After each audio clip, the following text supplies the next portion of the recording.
प्रश्न आपके सामने है। एक प्रश्न जिसको आप सॉल्व कर सकते हैं बड़े आराम से। इसी प्रकृति के प्रश्न पूछे गए थे पिछली बार एमपीपीएससी में। ये हमारी मेगा टेस्ट सीरीज के टेस्ट पेपर के नंबर 2 से लिए गए क्वेश्चन हैं कुछ।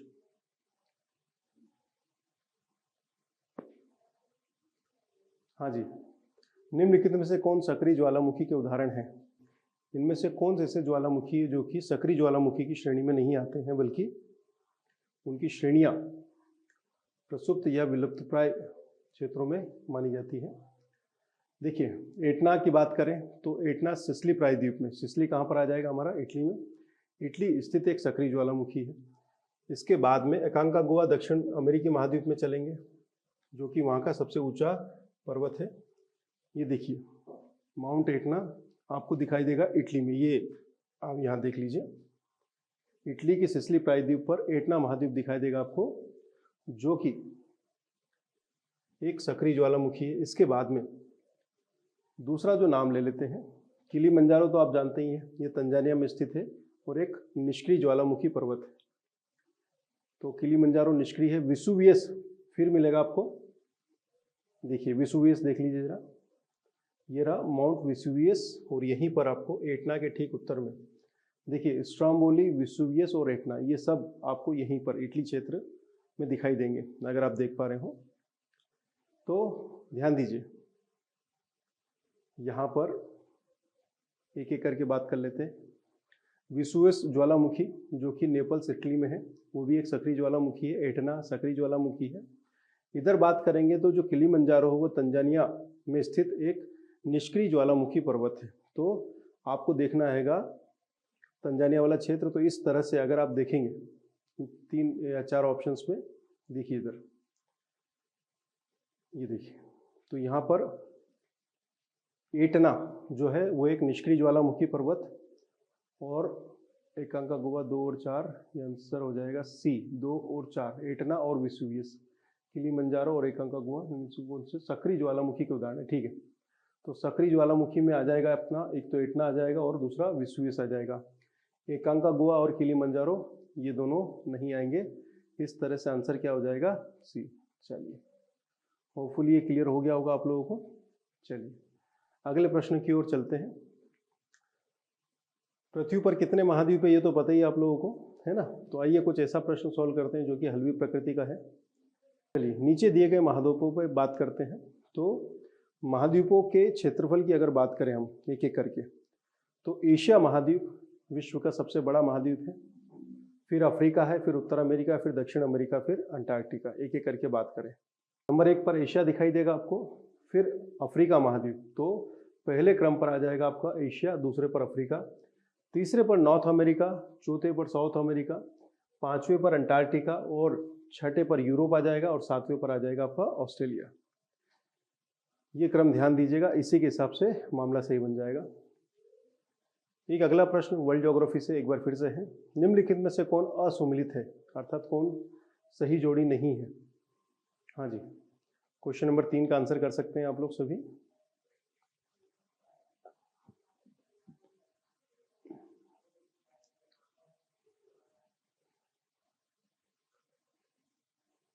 कोसिस्को ऑस्ट्रेलिया, मैकिनले उत्तर America, Elbrus Somalia, Kilimanjaro Tanzania. Kosciuszko जो है वो आपको दिखाई देगा ऑस्ट्रेलिया के न्यू साउथ वेल्स में। ये न्यू साउथ वेल्स प्रांत है ऑस्ट्रेलिया का, और यह आपको यहाँ दिखाई देगा माउंट कोसिस्को, ऑस्ट्रेलिया के न्यू साउथ वेल्स। ये न्यू साउथ वेल्स प्रोविंस है यहाँ का, और यहाँ पर माउंट कोसिस्को आपको दिखाई देगा। तो ये तो हो गया ठीक। उसके बाद मैकिनले पे चलते हैं, माउंट मैकिनले। माउंट मैकिनले चलना है तो आपको जाना पड़ेगा अलास्का। अलास्का जाना है तो कनाडा के पास में देखना पड़ेगा, परंतु ये जो क्षेत्र है ये अमेरिका के अधिकार क्षेत्र में है, और यहाँ पर आपको दिखाई देगा माउंट मैकिनले। यही जो एरिया है ये आपको माउंट मैकिनले के रूप में दिखाई देना चाहिए। 2015 में इसका जो नाम परिवर्तन है वो किया है, और इसको माउंट मैकिनले को माउंट डेनाली कर दिया गया है। तो ध्यान दीजिएगा, अगर ऐसा होता है किस प्रकार का कि आपसे पूछ ले कि माउंट डेनाली कहाँ पर है, तो आंसर कर दीजिएगा अलास्का, अमेरिका। इसके बाद अल्ब्रूज आ जाए, तो जो अल्ब्रूज है वो आपको यूरोप का सबसे बड़ा पर्वत शिखर दिखाई देगा, माउंट अल्ब्रूज। ये रहा आपका माउंट अल्ब्रूज, जो कि एशिया या यूँ कहें कि यूरोप तथा रशिया का सबसे बड़ा या ऊंचा सर्वोच्च पर्वत है। इसके बाद किलिमंजारो जाएंगे तो ये तंजानिया में मिलेगा आपको, माउंट किलिमंजारो। ये तंजानिया और ये माउंट किलिमंजारो की लोकेशन है। तो इस तरह से कौन सुमेलित नहीं है, ये आंसर आपको यही मिलेगा। तो एटलस पर लगातार काम करिएगा, मेरे हिसाब से कम 2 से 3 प्रश्न तो आपको मिलेंगे ही मिलेंगे। ग्लोबल पीस इंडेक्स 2021 के अनुसार 163 देशों में भारत का स्थान कौन सा रहा है? देखिए हर साल एक आध प्रश्न इस तरह का बनता है, ठीक है। तो ग्लोबल पीस इंडेक्स 2021 163 देशों की सूची में भारत का स्थान इस बार कौन सा रहा है? 2021 वाला है ना बेटा, 22 वाला अभी तक नहीं आया है। तो सबसे पहले पूछा जाता है कि ग्लोबल पीस इंडेक्स किसके द्वारा जारी किया जाता है, ये एक प्रश्न बनता है। तो ऑस्ट्रेलिया की सिडनी में स्थित एक इंस्टीट्यूट है, institute for economics and peace, एक प्राइवेट संस्था है ये, परंतु वैश्विक स्तर पर इसके द्वारा जारी की गई रैंकिंग को काफ़ी महत्व मिलता है। इस बार भारत को ग्लोबल पीस इंडेक्स 2021 में 135वां स्थान मिला है, ठीक। अगर टॉप 10 देशों देखेंगे तो उसमें आइसलैंड का नाम सबसे ऊपर आएगा, फिर आएगा न्यूजीलैंड का और फिर आएगा डेनमार्क का। 3 नाम रख लीजिए, बहुत बढ़िया है। इसमें देखिएगा टॉप 7 में अमेरिका कहीं भी दिखाई नहीं दे रहा है आपको। ग्लोबल पीस इंडेक्स 2021 में कुछ अन्य तथ्य जो कि आपके काम आ सकते हैं। इसमें देखिए भारत की स्थिति 135 नंबर पर है, म्यांमार 131वें क्रम पर है, चीन, श्रीलंका, बांग्लादेश, नेपाल, भूटान। भारत से केवल पाकिस्तान और अफगानिस्तान नीचे है, बाकी सब लोगों की स्थिति बेहतर है, ठीक है। चलिए, सबसे खराब स्थिति वाले देशों में अगर आप बात करेंगे तो सबसे नीचे आएगा अफगानिस्तान और उससे ऊपर आएगा यमन, और आप देखेंगे कि इसमें रूस की स्थिति भी कोई बहुत बेहतर नहीं है, ठीक है। किस देश ने जून 2021 में बिटकॉइन को विधिग्राही मुद्रा, लीगल टेंडर मनी घोषित किया है ना। ये जून 2021 की खबर है, आपके करंट अफेयर्स के दायरे में है। बिटकॉइन पर लगातार चर्चा होती रही है। मध्य अमेरिकी देश अल सल्वाडोर पर अगर आप जाएंगे तो आप देखेंगे कि जून 2021 में इन्होंने बिटकॉइन को अपने यहाँ के लिए विधिग्राही मुद्रा, लीगल टेंडर मनी, ध्यान दीजिएगा मुद्रा के कई प्रकार हैं, उसमें से एक प्रकार है legal tender money. Legal tender money क्या होती है, ये प्रश्न भी पूछा जाता है, मुख्य परीक्षा में भी संभावना है, प्रीलिम्स में भी पूछा जाता है। लीगल टेंडर मनी मुद्रा का वह प्रकार है जिसे किसी राज्य क्षेत्र में, जैसे भारत है तो उसका राज्य क्षेत्र जो हमारा राजनीतिक भौगोलिक क्षेत्र है, वहाँ पर कानूनी रूप से एक्सेप्टेबल बनाया जाता है। जैसे कि मान लीजिए कि मैं पाकिस्तान गया और पाकिस्तान में जाके मैंने एक खरबूजा खरीदा या 1 लीटर पेट्रोल डलवाया अपनी गाड़ी में और कहा कि ये लो भैया 200 रुपये तुम्हारे, और उस 200 रुपये पर क्या हुआ, 100 के नोट पे गांधी जी बने हुए, तो पाकिस्तान वाले लोग कहेंगे कि नहीं भैया हमें क्या करना है, आज हमें आप दीजिए जिन्ना वाला नोट, हमें गांधी वाले नोट से मतलब नहीं, हमें कौन सा नोट दीजिए आप, हमें नोट दीजिए आप जिन्ना वाला, क्योंकि जिन्ना वाला नोट चलेगा। यानी कि पाकिस्तानी रुपया पाकिस्तान में, भारतीय रुपया भारत में। अब वही कोई जिन्ना वाला नोट भारत में चलाना चाहे तो नहीं हो पाएगा। इस बात को समझिए, इस बात को कि आपको लीगल टेंडर मनी के संदर्भ में किसी राज्य क्षेत्र में वहाँ पर कानून द्वारा जो एक्सेप्टेबल मुद्रा है उसको स्वीकार करने के लिए बाध्यता होती है। यानी कि आप भारत में जिन्ना वाले नोट की मांग नहीं कर सकते और भारतीय नोट को ले जाकर अमेरिका में नहीं चला सकते। हाँ, अगर कोई देश उसको एक्सेप्ट कर ले, जैसे कि अभी अल सल्वाडोर ने कहा कि भैया बिटकॉइन से आप खरीदी बिक्री कर सकते हैं अल सल्वाडोर में, तो वहाँ पर ये क्या हो गया, विधिग्राही मुद्रा हो गई, अच्छी बात है। संविधान निर्माण हेतु अगला प्रश्न है, संविधान सभा की समितियों के अंतर्गत सर्वोच्च न्यायालय के लिए तदर्थ समिति गठित की गई थी, उसके अध्यक्ष कौन थे? एस वरदाचार्य, ठीक है, बिल्कुल सही बात है। ध्यान दीजिए, संविधान निर्माण सभा द्वारा कई समितियों का गठन किया गया था, जैसे संविधान सभा के कार्यों में संबंधित समिति जीवी मावलंकर सदन समिति, राष्ट्र ध्वज संबंधी तदर्थ समिति डॉक्टर राजेंद्र प्रसाद की अध्यक्षता में। इसी तरह से मौलिक अधिकारों, अल्पसंख्यक और जनजातियों के बहिष्कार क्षेत्रों के लिए सलाहकार समिति, सरदार वल्लभ भाई पटेल, वित्त एवं कर्मचारी, ये जो लिस्ट है इसको आप देख लीजिएगा। और इसी लिस्ट में 9वें नंबर पर देखिएगा सर्वोच्च न्यायालय के लिए तदर्थ समितियां एस वरदाचार्य की अध्यक्षता में गठित हुई थी और उन्हीं के द्वारा दिए गए सुझावों पर ड्राफ्टिंग भी हुई थी। चलिए, लामा तारानाथ के अनुसार पाल वंश का संस्थापक कौन है? तारानाथ ना भी दिया होता तो भी प्रश्न का उत्तर वही होता, है ना, कि पाल वंश का संस्थापक हमारा गोपाल है। तिब्बती लेखक हैं लामा तारानाथ, है ना। इनके अनुसार गोपाल नामक व्यक्ति ने 750 ईस्वी सन के लगभग पाल वंश की स्थापना की थी। ठीक। और गोपाल के बारे में कहा जाता है कि इसने उदंतपुरी नामक एक बौद्ध मठ का निर्माण करवाया था। ध्यान दीजिएगा। चलिए, एक कवि है जिनका नाम है सोड्डल। सोड्डल किस भाषा के कवि थे या किस भाषा में ये साहित्य की रचना कर रहे थे, ये प्रश्न है आपके लिए। तो सोड्डल किस भाषा के कवि हैं? हाँ जी,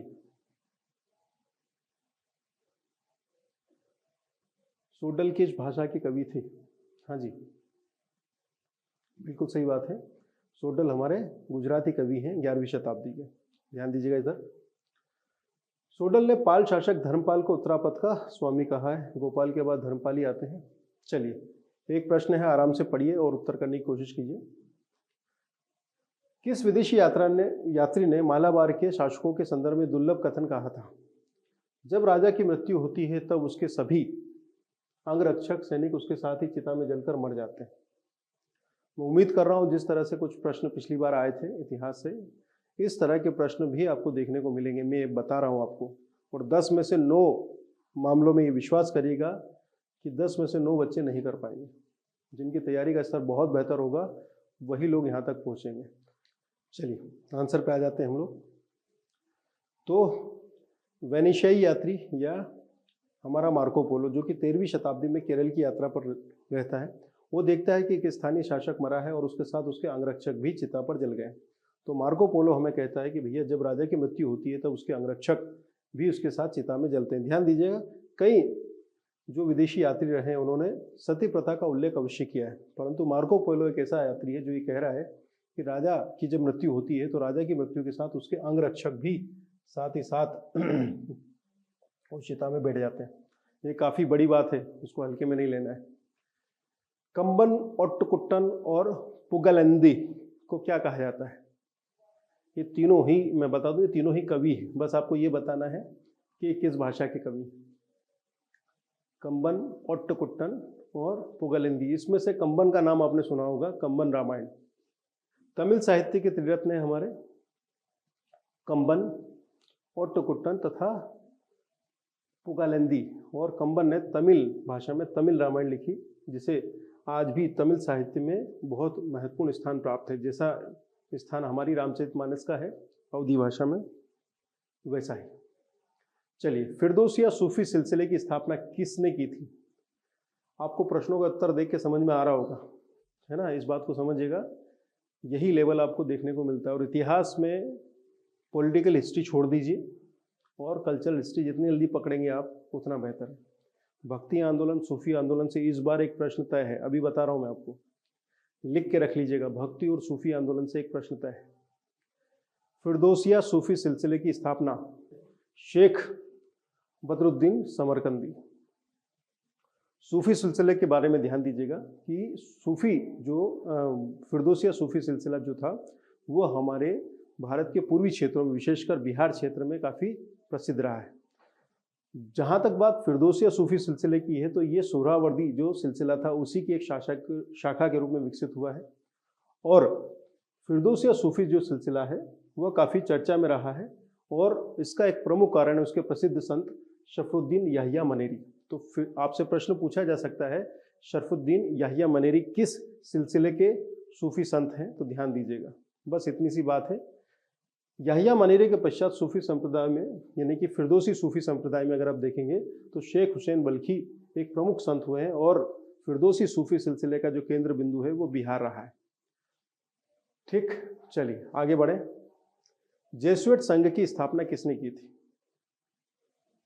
इसको कहते हैं दम है तो करके दिखाओ, है ना। चलिए, प्रश्न आपकी मेगाटेक सीरीज का ही है, मैंने खुद ही बनाया। तो ये मैंने इसलिए बनाया है ताकि आपको ये ध्यान रहे कि कुछ प्रश्न ऐसे हैं जिसके बारे में ये मान के चलें कि नहीं पता। मैं ये मान के चलता हूँ कि एक सामान्य औसत विद्यार्थी 100 में से 5 प्रश्न तो ऐसे मिलेंगे जो कि नहीं पता है। मजेदार बात क्या होती है कि जो नहीं पता होता है ना उसमें तुक्के ज़्यादा सही बैठते हैं। आप इस बात का अंदाज़ा लगाइएगा। मैंने अपने एग्जामिनेशंस के टाइम पीरियड में देखा है कि जो नहीं पता है, जो नहीं पता है वो ज़्यादा सही होते हैं। जेसुइट संघ की स्थापना किसने की है? Igneous Loyola. स्पेन निवासी है इग्नियस लोयोला। इन्होंने कैथोलिक ईसाई संप्रदाय से रहे, तो इन्होंने क्या किया, वापस लाने के लिए जेसुइट संघ की स्थापना की थी, जिन्होंने धर्म परिवर्तन कर लिया था। आइए, tiger man of India, Rajasthan के कैलाश सांखला साहब हैं, जिनको टाइगर बचाने के लिए फेमस है ना, इसलिए इनको टाइगर मैन ऑफ इंडिया कहा जाता है। बासिक इसके अलावा 1992 में इन्हें पद्मश्री अलंकार मिल ही चुका है। प्रोजेक्ट टाइगर आपको पता ही है कि 1973 में शुरू किया गया था, है ना, और उसको शुरू करने में इनका काफ़ी योगदान माना जाता है। चलिए, विश्व का सबसे बड़ा सारस संरक्षण केंद्र, चलिए सारस को बचा लेते हैं आके। कहाँ पे बचाएंगे? विश्व का सबसे बड़ा सारस संरक्षण केंद्र उत्तर प्रदेश के इटावा में स्थापित किया जा रहा है ना, और इसके लिए सारस शेखा झील है, उसका चयन किया गया है। चलिए, टिहरी प्रोजेक्ट किस नदी पर है? टिहरी तो पता है आपको। चलिए, भागीरथी नदी पर है। चलो, भागीरथी नदी कहाँ गई हमारी? उत्तराखंड में। विश्व में सबसे अधिक अंडा देने वाली मुर्गी, विश्व में सबसे अधिक अंडा देने वाली मुर्गी की नस्ल कौन सी है? उत्तर है लेगहॉर्न। ये सबसे बेहतर प्रजाति मानी जाती है। विश्व में सबसे अधिक अंडे देने वाली नस्ल है ये। और मांस उत्पादन के लिए जो मुर्गी की नस्ल है वो है कॉर्निश तथा न्यू हैम्पशायर। कॉर्निश तथा न्यू हैम्पशायर। इस तरह के प्रश्न पूछे जाने की प्रवृत्ति रही है, ध्यान दीजिएगा, पूछे जा सकते हैं प्रजातियां। किस बंदरगाह का नाम बदलकर दीनदयाल बंदरगाह कर दिया गया है? कांडला बंदरगाह, ठीक है। कांडला बंदरगाह कहाँ मिलेगा आपको? गुजरात में मिलेगा, उसी का नाम बदलकर दीनदयाल कर दिया है। लक्षद्वीप, मालदीव तथा बरमुडा द्वीप किस तरह के द्वीपों के उदाहरण है ना? द्वीप निर्माण जो टोपोग्राफी है वो पता होनी चाहिए आपको, तब आंसर हो जाएगा। लक्षद्वीप, मालदीव तथा बरमुडा द्वीप। आंसर मिलेगा आपको प्रवाल द्वीप है ये, ठीक।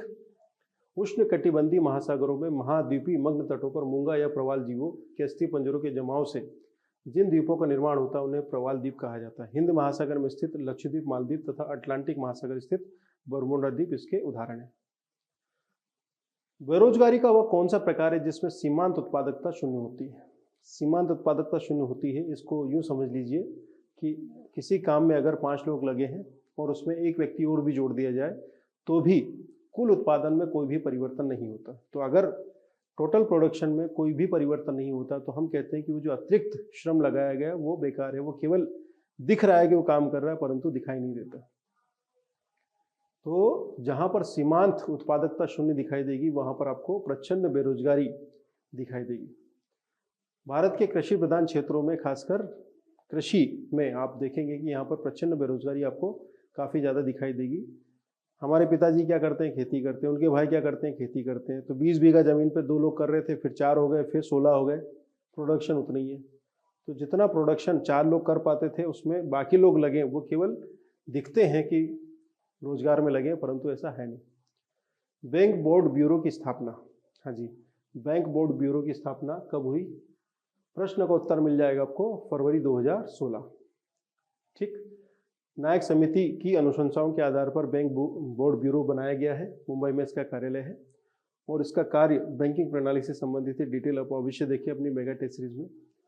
कौन सा देश अंतर्राष्ट्रीय मुद्रा कोष IMF का 190वां सदस्य देश बना है? वर्ष 2021 की घटना है ये प्रश्न पूछे जाने की लगभग ठीक ठाक संभावना है और अगर आप देखेंगे तो इस प्रश्न का उत्तर मिल जाएगा आपको अंडोरा। IMF का, हाँ बिल्कुल सही बात है, अंतर्राष्ट्रीय मुद्रा कोष का कौन सा सदस्य यूरोपीय देश अंडोरा, 190वां देश अंडोरा बना है। अंडोरा कहाँ पर है? आप इसकी लोकेशन जरूर देखें। इसकी राजधानी जो है वो अंडोरा ला वेला है। IMF की स्थापना 1945, मुख्यालय वाशिंगटन DC और वर्तमान अध्यक्ष क्रिस्टिना जॉर्जिवा है। इकोनॉमिक्स की क्लासेस चल रही हैं अभी, नेशनल इनकम वाला टॉपिक हम लोग ऑलमोस्ट कंप्लीट कर चुके हैं, ठीक है। इकोनॉमिक्स रात को क्लास चल रही है, रात को 10 से 11 के बीच में। सुगाता कुमारी का संबंध किस क्षेत्र पर है? हाँ जी, सुगता कुमारी को अगर आपको देखना है तो कविता के क्षेत्र में जाना पड़ेगा आपको। ये मशहूर मलयालम कवयित्री हैं, भारत सरकार ने इन्हें पद्मश्री दे चुके हैं, ठीक, 2006 में। राज्य निर्वाचन आयोग की स्थापना राज्यपाल करता है, परंतु किस आर्टिकल के अंतर्गत? राज्य निर्वाचन आयुक्त, हाँ जी, राज्य निर्वाचन आयोग स्टेट इलेक्शन कमीशन की स्थापना से संबंधित आर्टिकल है 243 टा, ठीक है। ये अनुच्छेद जरूर ध्यान दीजिएगा, इस बार इसी तरह के प्रश्न पूछे जाने हैं आयोग से संबंधित। मध्य प्रदेश राज्य निर्वाचन आयुक्त NV लोहानी साहब है हमारे, एक संवैधानिक निकाय है ये, और वर्तमान अध्यक्ष बसंत प्रताप सिंह है।